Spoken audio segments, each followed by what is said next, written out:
Hi, good afternoon. My name is Keisha, and I'm going to be reading a couple of pieces that I have been working on at the AC Bilbrew Writings course. This is one of our assignments. This is a 7-word short story. The first short story is, I am impregnated by your mere being. The second short story is, I yearn your kisses like chocolate ganache. That one's dedicated to my husband. The third short story is, your kisses envelop me whole like water. The fourth short story is, I crave your wet kisses like chocolate. So the 7 words, it's a short story, 7-word short story. So each word counts in the 7-word short story. So that's one assignment that I did. Okay, and another piece that I wrote is a 1-character, 1-page short story, and it's entitled Inside Me. I swear, people hate to see a woman having sexual pleasure and sexual fun. My vagina wants to have fun, thrust, and make squeaking sounds. While women my age are obsessed with having children, all I have on my mind is the next time I get to fuck again. My mind drifts off to sexual places at any moment during the day. Life is hard out in these urban streets, and my undiagnosed PTSD, post-traumatic stress syndrome, is bad as hell. Shit, I gotta do something to relieve my anxiety and stress from racism. So the answer was simple in undergrad when I got my first financial aid check. I went to the exotic store. See, what had happened was, I actually bought several dildos. One was a leopard print, similar to my head wrap, and the other one was the size of my forearm. Sometimes I even carried my tiny bullet vibrator in my purse. So if I had a stressful day at work, I could just go to the restroom and pleasure myself. The bullet was for sexual emergencies, and I had those a lot, several times during the week, when I had issues from all the drama I was dealing with. Now, my favorite dildo, that's called the Rabbit. It's $100 and is designed for the ultimate pleasure because it vibrates the clit and the inside, and it thrusts and makes you have the most incredible orgasm ever. So, when people get to asking, Unique, when are you going to have children? I always respond, I'm way too busy enjoying having sex whenever, however, and wherever my heart desires. Then I say, hey, tell me, when was the last time you had a mind-blowing orgasm? They always gasp and look all bewildered and appalled when I say that. Why does my life have to be boring and restricted to societal gender roles enforced by domineering, oversexed, and misogynist men? I can't believe people expect for me to live like that. I can't wait for a man to come. So, some people call me nasty names like sexaholic or nymphomaniac, but I'm just a woman that is in tune with her sexual needs. So when my phone rings and the caller ID says good sex, I respond like any good Christian woman would. Okay, and the final piece I'm going to read is a work in progress. This one is entitled With or Without You. The premise is a person can't love you and then disrespect and abuse you at the same time, whether this is verbal or physical. So it's a story about a mother and daughter. Okay, I'll read the outline. I'll read a little bit of the outline. Okay, the intro, the mother and daughter go to lunch and they discuss current life issues and past issues. The mother is unapologetically ruthless with her verbal tirades and her abuse verbally to her daughter. So the daughter has experienced that a lot while she's grown up with her mother. Males, to contrast that, in the family have always been nurtured and always receive more support, not only financially, but verbally, and they receive more affectionate actions versus the females. Okay, and the daughter has always been given grief regardless of getting straight A's in school and doing all the things that she needed to do to make her parents happy. Okay, so the crisis occurs with the mother and daughter when the daughter comes home from spring break from college and she finds out that her brother had a car accident because he was an alcoholic, so he was drinking and driving. Let's get to the story. I'll do a little bit of the character profile. For the character profile, the mother's name is Kathy. She's a divorced mother. She was married, but she got divorced when her daughter, Unique, was in college. Her father, that's Kathy, her father was shot when she was 3 years old, and her mom wanted her to have a relationship with another man, but that didn't work out. Her mother was placed in a home because she was traumatized and nobody took care of her, so her daughter had to actually take care of her and not live much of her life, and so that became an issue, this issue with her raising her daughter later on in life. Her physiological character makeup is she's 6'1", she's 110 pounds, she's Creole and Native American. She has 3 moles on her face. One is the center of her forehead, and she has one right above her left lip. She's fair-skinned, and she has shoulder-length brown hair, and she has a large butt. Okay, her societal makeup, or sociological makeup, is she's a retired manager of a junior college. She's the youngest of 3 siblings. She had 1 older brother and 1 older sister, and she has 1 son and 1 daughter. She's 70 years old, and she hails from rural Louisiana, and she attends church multiple times a week. Okay, and for her daughter in the story, her name is Destiny. Her psychological makeup is she always felt inferior and grappled with depression due to the abusive nature of her mother, Kathy. She had constant health issues and had a lot of economic issues due to the fact that she had health problems. Okay, her psychological makeup is she's 140 pounds, she has a muscular build, she's 5'8", she's African American, German, Choctaw, and she has caramel brown skin. She was offered a full scholarship to go to Stanford when she was in 11th grade, but she declined for political reasons because she felt like since she was in 1% of her high school, she should have gotten it for an academic reason, not for basketball. Okay, she grew up with chronic asthma and missed a lot of school, but she was still very academic and did well. And she's 26, and she had just recently been diagnosed with fibroids in grad school. Her sociological makeup is she attended private school from elementary to high school. She's bilingual, or multilingual actually. She speaks English, Spanish, French, and some Swahili. She's unapologetically Black and proud of her heritage. She went to undergrad college at UC Berkeley, and at her last year, the last quarter of school, she went blind in her left eye, and that was a sign of getting MS. So she got diagnosed with MS her last semester in school. Okay, so now I'll read the story. So they had a restaurant, a posh restaurant in Los Angeles. As the sun broke in the morning during Destiny's morning meditation, her phone rings. Her caller ID states it's her mother, Kathy. Destiny does not answer the phone, as she does not want to kill her vibe.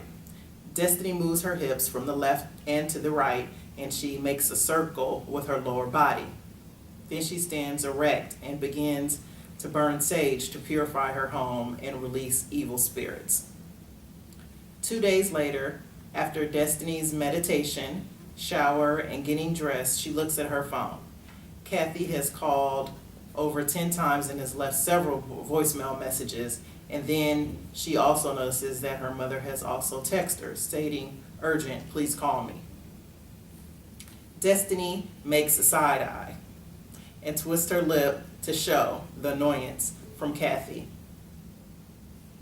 "What's up, Mom?" "Well, I've been calling you." "Yeah, so what is it? I do have a life, you know." I wanted to ask you if you wanted to go to lunch with me since it's been a long time. Destiny says, I don't know. I'll let you know. I have a lot of things going on. What do you mean? Well, I don't know if I want to go to lunch with you because you don't know how to stay in your lane. You're mad disrespectful, and you always expect for me to be around you. Well, okay, I guess I could go to lunch with you, but I'm going to have to set some things straight if we're going to go to lunch. Okay, well, let's meet at Versailles on La Cienega near Coffee Bean at 1 p.m. Is that okay with you? Okay, Dee Dee, I'll see you then. Destiny always likes to arrive places early as a war tactic. Let me say that again. Destiny always likes to arrive places early as a war tactic. She is calm and feels unstoppable when she wears her vibrant African multicolored hair wrap. That's what I have mine on today because it's Black History Month, which is every month. But it makes her feel unstoppable. Her black skirt is long and it's the length of the floor, so she has to hold it up as she walks. Kathy arrives promptly at 1 p.m. and looks around the room until she spots Destiny. Destiny stands and waves to Kathy. They hug and exchange sophomore compliments. Oh, you look pretty. Yeah, you too. Okay, let's have a seat and have the waiter take our order. So, what do you want to talk about? Says Kathy. Well, I wanted to express some deep, dark secrets that have been troubling me since I was a teenager. What? Okay, I'm listening. Well, I need to let you know that I have been taunted and mistreated by the verbal abuse I experienced from you. Nothing was ever good enough for you. If I had a 4.0, you wanted me to have a 4.0 plus play basketball, play volleyball, and be in the Girl Scouts. Since I always felt inadequate and belittled all the time, my self-esteem was damaged. You let my brother live a carefree life, and you never made him do anything. You always raised your daughter, but loved your son. Now, you know that is not true, Dee Dee. Don't even bother making any excuses for how you treated me like a stepchild all my life. I'm sure you never thought for 1 minute that you were the cause of me moving away and not wanting to ever come back home. You were the reason Daddy didn't want to come home and preferred always working on the road as a truck driver. For God's sake, I mean, he'd rather do that than even be at home. You were working 6 days a week and pestering me 7 days a week. Mom, you worked so much that you didn't even notice that my attitude was different. You didn't even notice when I got raped when I was 14 years old. Dee Dee bows her head and sheds a couple of tears. You never noticed me, she whispers. I felt so overwhelmed that I started counting down the days until I could move to college. I recall the first time I attempted suicide. Kathy opens her eyes wide and says sadly, I didn't know you tried to commit suicide? Yes, I attempted to commit suicide 3 times, but it never worked. The first time I tried to commit suicide, it was after I was raped. But I didn't realize all the different nuances of trying to kill yourself, so I didn't have the correct utensil. I took the bus home from school one day, as I did daily. So then I walked by the liquor store, which was up the street from my house. And then I saw my boyfriend sitting on the porch. I invited him into my bedroom because it was only 3:30 p.m. and I knew you weren't coming home until 8 p.m. So, oh my God, Dee Dee, what happened? Well, we were sitting on the bed talking, and then Marcus, who was my boyfriend, kissed me on my lips. Then he slowly started rubbing my bare legs. You know, the private school uniform was super short, but it was cute. Yes, I remember. I used to alter them for you. Okay, well, as we were laying on the bed, then Marquis started rubbing on my legs and kissing me faster, and then he shoved his tongue down my throat. All of a sudden, his fingers were moving up my panties, and then I yelled, "Stop! I don't want to do this." Marquise did not listen. He climbed on top of me and did his business like Mr. did in The Color Purple. When he was done, he rolled off of me, and I yelled for him to leave. I yelled, "Leave now!"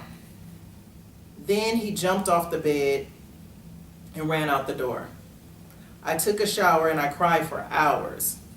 I knew you would be home at 8 p.m., so I ran to the kitchen and I got a knife and I tried to cut my wrist. I was new to the suicide game, so I didn't realize what kind of knife I needed to use to complete the task. Since my brother always left a lot of alcohol around, since he was older than me, I grabbed a bottle of Hennessy and took it to the head, and I drank straight for 3 hours and cried nonstop. Anyway, that was the past. I don't even want to keep going over that again. I only told you now, after 20 years, because I need to clear my mind. I never told you, but I got diagnosed with MS a couple of years ago, and I went blind in one eye. I had to finish my finals with one eye. Ironically, that was the only quarter where I got straight A's. Ain't God good, honey? God don't have nothing to do with it. God has nothing to do with how bad my life has turned out.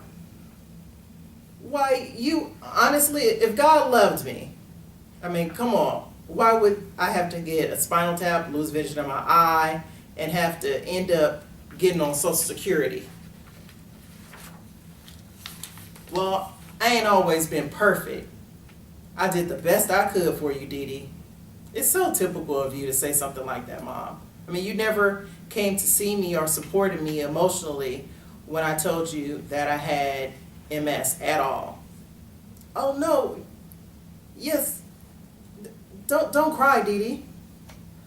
I only came home to tell you about my health issues, but when you exploded on me about pouring out my brother's alcohol, I realized this relationship was way too toxic. What do you want me to do? You always mad at me. I have been tormented by you long enough, and I can't do it anymore. This is the last time you will see me. So take a picture, because I want you to remember me. As the off-screen moderator of the piece, I'd like to ask those of us who would like to ask questions to ask some questions. Well, I have one at the very beginning. When you described the mother, you said she was 6'1" and weighed 110 pounds and had a big butt. How does that work? Because she's emaciated if she's 110 and she's 6'1".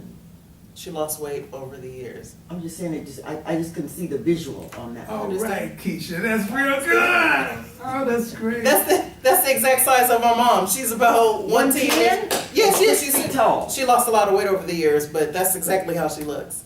Wow. Yeah, but Eddie White has a question over in the corner. I know that. We're all friends, so we can. I feel that my question is about the mother. It wasn't clear to me. You know, I understand that when you said that she gave more attention to the brother. yes.